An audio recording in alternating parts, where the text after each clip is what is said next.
उत्तर भारत के एक सुनसान इलाके में बसा था भैरवपुर गांव। गांव छोटा था, लेकिन उसके चारों तरफ जंगल, पुराना शमशान और एक बहुत पुराना पीपल का पेड़ था। गांव वाले कहते थे, उस पीपल के पास सूरज ढलने के बाद मत जाना। चाचा और भतीजा।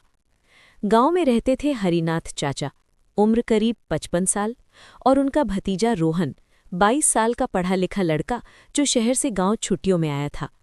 रोहन को भूत प्रेत पर बिल्कुल भरोसा नहीं था।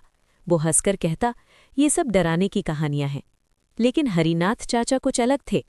वो हर शाम सूरज ढलते ही दरवाजे बंद कर लेते, पीपल की तरफ देखते भी नहीं। पहला अजीब हादसा। एक रात बिजली चली गई, पूरा गांव अंधेरे में डूब गया। तभी रोहन ने देखा, पीपल के नीचे एक लालटेन जल रही थी।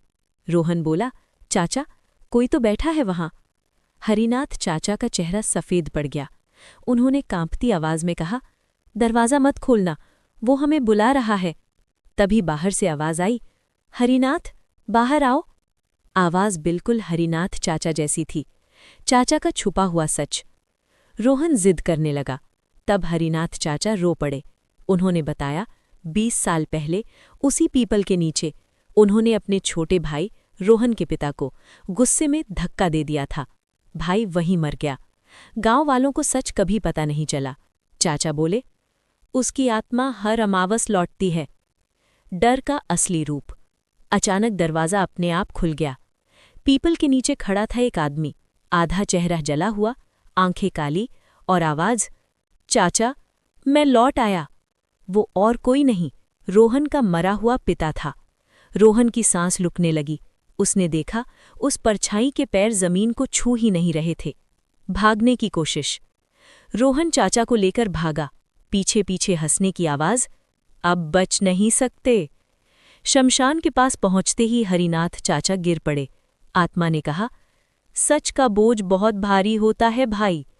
और अगले ही पल हरिनाथ चाचा की गर्दन अपने आप मुड़ गई। सुबह का सच। सुबह गांव वालों ने देखा, हरिनाथ चाचा की लाश पीपल के नीचे पड़ी थी। रोहन जिंदा था, लेकिन उसकी आवाज़ हमेशा के लिए चली गई थी।